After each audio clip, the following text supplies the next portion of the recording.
Hello dears, ഇതെൻ്റെ ഒരു ചെറിയൊരു ആറ്റുകാൽ പൊങ്കാലയുടെ വിശേഷങ്ങൾ കാണിക്കാൻ മാത്രമുള്ള ഒരു ചെറിയൊരു വീഡിയോ ആണ്. ഇത് വെളുപ്പിന് ഞങ്ങൾ അവിടെ എത്തിയിട്ട് പിന്നെ കലം, പിന്നെ വേറെയുള്ള സാധനങ്ങൾ, അരി കഴുകാനുള്ള ഒരു പാത്രവും, പിന്നെ വിളക്ക് കത്തിക്കാനായിട്ടുള്ള കർപ്പൂരവും തിരിയും ചന്ദനത്തിരിയൊക്കെ വാങ്ങാനായിട്ട് കുറച്ച് നേരം ഇങ്ങനെ പോയതിൻ്റെ കുറച്ച് വിഷ്വൽസാണ് ഈ കാണിക്കുന്നത്. അപ്പം ഞങ്ങൾ ശരിക്കും പറഞ്ഞാൽ ഒരു 5 മണിയൊക്കെ ആയപ്പോഴാണ് അവിടെ എത്തിയത്.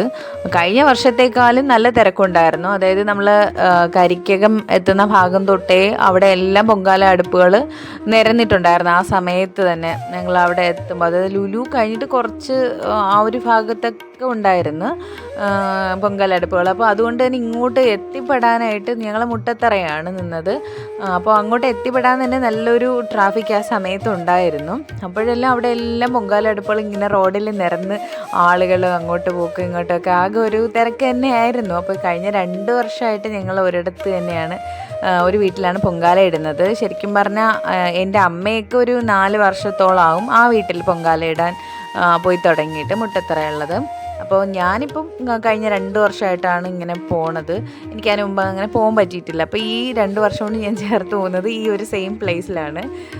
അവിടെ ആകുമ്പോഴത്തേക്ക് നമുക്ക് എല്ലാ സൗകര്യങ്ങളൊക്കെ അടുത്ത് തന്നെ എല്ലാ സൗകര്യങ്ങളൊക്കെ ഉള്ളത് കാരണം ആ ഒരു പ്ലേസാണ് ഞങ്ങൾ ഇങ്ങനെ പോകുന്നത്.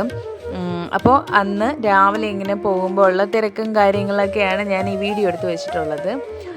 അവിടെ ചെന്നതിന് ശേഷമാണ് പിന്നെ ഒരു പൊങ്കാല കലമൊക്കെ ഞാനിങ്ങനെ മേടിച്ചത്. പിന്നെ ഗണപതിക്ക് വിളക്കൊരുക്കാനായിട്ട് കർപ്പൂരവും ചന്ദനത്തിരിയും അങ്ങനെ ഇതൊക്കെ വാങ്ങാനായിട്ട് അവിടെ ചെന്നതിന് ശേഷമാണ് പോയത്. അത് നല്ലൊരു ഇതാണ് കേട്ടോ. നമ്മൾ ആ സ്ഥലത്ത് ചെന്നിട്ട് പിന്നെ ഇങ്ങനെ ഓരോന്ന് വാങ്ങാനായിട്ട് പോകുമ്പോൾ കാണുന്ന കാഴ്ചകൾ, ഓരോരുത്തർ എന്തൊക്കെ ചെയ്ത് ആ സമയത്ത് പോലും ശരിക്കും പറഞ്ഞാൽ അതൊരു 5-5:30 ആവുന്ന സമയത്ത് പോലും എല്ലാവരും പൊങ്കാലയ്ക്ക് വേണ്ട എല്ലാ കാര്യങ്ങളും ഒതുക്കി അങ്ങ് സെറ്റാക്കിക്കൊണ്ടിരിക്കുവാണ്. ശരിക്കും നമ്മൾ കലമൊക്കെ മേടിക്കാൻ പോണതേ ഉണ്ടായിരുന്നുള്ളൂ. പക്ഷേ മറ്റുള്ളവരെല്ലാം ചെയ്യുന്നത് കണ്ടൊരു അത്ഭുതം പോലെ ഇങ്ങനെ എല്ലാം നോക്കിക്കൊണ്ട് വരികയാണ് ചെയ്തത്. പിന്നെ ഞങ്ങൾ എല്ലാം മേടിച്ചുകൊണ്ട് ഇങ്ങ് വന്നപ്പോഴത്തേക്കും വന്നിട്ട് പിന്നെ പൊങ്കാല അടുപ്പിന് വേണ്ട കല്ലെല്ലാം എടുത്ത് വെച്ചു.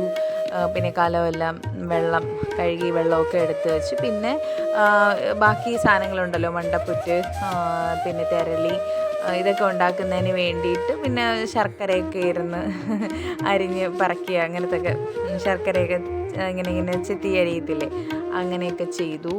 അതെല്ലാം ചെയ്ത് അപ്പം ഞാനിങ്ങനെ ശർക്കരയൊക്കെ ചെത്തി അരിഞ്ഞു കൊടുത്തപ്പോൾ അമ്മ എന്ത് ചെയ്തു, ആ മണ്ടപ്പുറ്റിന് വേണ്ടതൊക്കെ ഒന്ന് ഒന്ന് ഇതാക്കി വെക്കുമല്ലോ, മിക്സാക്കി വെക്കുമല്ലോ. അപ്പോൾ അതെല്ലാം ചെയ്തു. പിന്നെ അത് കഴിഞ്ഞപ്പോഴത്തെ പിന്നെയും സമയമുണ്ട്, 10-10:15 അപ്പം പിന്നെ കുറച്ച് നേരം അവിടെ അടുത്ത് തന്നെ ഇങ്ങനെ ഒരു ചെറിയ റൂമുണ്ട് ആ വീട്ടിലെ. അപ്പോൾ സൈഡിൽ അങ്ങനെ ആ റൂമിനകത്തേക്ക് കയറി കുറച്ച് നേരം അവിടെ ഇരുന്നതിന് ശേഷം പിന്നെ പൊങ്കാല അടുപ്പിൽ തീ കത്തിക്കാനുള്ള അനൗൺസ്മെൻ്റൊക്കെ. അപ്പോൾ തൊട്ടടുത്ത് തന്നെ ഒരു അമ്പലമുണ്ട് കേട്ടോ, ഒരു അന്നപൂർണേശ്വരി ക്ഷേത്രമുണ്ട്. അപ്പം അവിടെ ഇങ്ങനെ പൂജയും കാര്യങ്ങൾ എല്ലാം ഇങ്ങനെ കറക്റ്റ് ടൈമിൽ തന്നെ അനൗൺസ് ചെയ്യുന്ന കാരണം നമുക്കെല്ലാം അറിയാൻ പറ്റും. അപ്പോൾ പൊങ്കാല അടുപ്പിൽ തീ കത്തിക്കാനുള്ള സമയമായപ്പോഴത്തേക്കും പിന്നെ ഞാൻ പുറത്തിറങ്ങി വന്നു.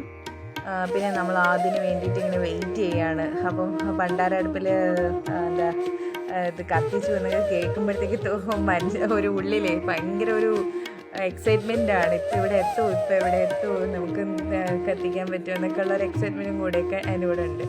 അങ്ങ് പെട്ടെന്ന് തന്നെ അവിടെ തീ പകർന്നു കിട്ടി, തീ അങ്ങനെയൊക്കെ വെച്ചു. അങ്ങനെ പിന്നെ ഞങ്ങൾ കുറച്ച് നേരം ഇങ്ങനെ എല്ലാവരും ഇങ്ങനെ ഒരു പ്രാർത്ഥന ഉണ്ടല്ലോ, ഇങ്ങനെ ഒരു പ്രാർത്ഥനയും പിന്നെ അരിയൊക്കെ കഴുകിയിട്ടും അരി ഇങ്ങനെ ദേവിയുടെ നേദിക്കാനായിട്ട് ഉണ്ടാക്കുന്ന പൊങ്കാല ഇങ്ങനെ തിളച്ച് പൊങ്ങുമ്പോൾ നമ്മളെ മനസ്സിൻ്റെ ഉള്ളിലുണ്ടാകുന്ന ആ ഒരു എന്തൊരു വികാരമാണെന്ന് പറഞ്ഞാൽ മനസ്സിലാവത്തില്ല, അത്ര ഒരു ഇതാണ്.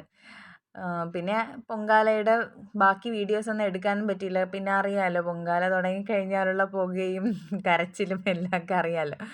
പിന്നെ അതിന് ശേഷം അപ്പോൾ 1:15 തളിക്കുമല്ലോ, അപ്പോൾ അതുകൊണ്ട് എല്ലാവരും വേഗം വേഗം എല്ലാമൊക്കെ ചെയ്തു. അതിന് ശേഷം ഞങ്ങൾ ഫുഡ് മേടിക്കാനായിട്ട്, അപ്പോൾ 1-2 അടുത്തൊക്കെ തന്നെ ഉണ്ടായിരുന്നു. അപ്പോൾ അതിന് വേണ്ടിയിട്ട് പോയതാണ്. അപ്പോഴത്തേക്ക് നല്ല ക്യൂ ആണ്, നല്ല ക്യൂ ഉണ്ട്, നല്ല വെയിലും ഉണ്ട്. ആ സമയത്തെ വെയിലെന്ന് പറഞ്ഞാൽ അറിയാമല്ലോ, ഒരു 12-12:30 ആ ഒരു ടൈമിലൊക്കെ ഭയങ്കര വെയിലായിരുന്നു. അപ്പോൾ ആ വെയിലെല്ലാം കൊണ്ട് തളർന്ന് പിന്നെ അവിടുന്ന് ഫുഡ് മേടിച്ച് കൊണ്ടുവന്ന് ഇരുന്ന് കഴിച്ച് പിന്നീട് അനൗൺസ്മെൻറ്റ് കേൾക്കുന്നതനുസരിച്ച് ഓരോരോ കാര്യങ്ങൾ ചെയ്യുകയാണ്. പിന്നെ പൊങ്കാല തളിക്കാനുള്ള സമയമായപ്പോഴത്തേക്ക് പിന്നെ അതിനുള്ള കാര്യങ്ങളൊക്കെ വീണ്ടും ചെയ്തു. പെട്ടെന്ന് വന്ന് ബാക്കിയുള്ള ഇതൊക്കെ എടുത്ത് അടുപ്പിൽ നിന്ന് എടുത്ത് മാറ്റിയൊക്കെ വെക്കാനും അങ്ങനെയുള്ള നിർദ്ദേശങ്ങളെല്ലാം അവിടെ അമ്പലത്തിൽ പറഞ്ഞുകൊണ്ടേയിരുന്നു. അപ്പോൾ പോറ്റി വന്നിട്ട് ഇത് നേദിച്ച് വെള്ളം തളിച്ച് നേദിച്ച് പിന്നെ എല്ലാവർക്കും ഒരു പോകാനുള്ള ഒരു തിരക്കാണ്. തളിക്കുന്നതനുസരിച്ച് ഇങ്ങനെ വണ്ടികളൊക്കെ ഇങ്ങനെ പൊയ്ക്കൊണ്ടിരിക്കും. അപ്പോൾ നമുക്ക് ഇവിടെ ഇപ്പം എത്തൂലേ എന്നൊക്കെ ഒരു ടെൻഷനും കൂടെ ഉണ്ടായിരുന്നു. അപ്പോൾ എന്തായാലും ആ നേദിച്ച് ഈ വർഷത്തെ പൊങ്കാല നേദിച്ച് ഭയങ്കര ഒരു സമാധാനവും എന്താ പറയുക സംതൃപ്തിയായിട്ടാണ് പിന്നെ അവിടെ നിന്ന് ഇറങ്ങിയത്. അപ്പോൾ അടുത്ത വർഷം ഇതേപോലെ വന്ന് ഇങ്ങനെ പൊങ്കാലയിടാൻ പറ്റണേ ദേവി എന്ന് പ്രാർത്ഥിച്ചിട്ടാണ് അവിടെ നിന്ന് ഇറങ്ങണത്.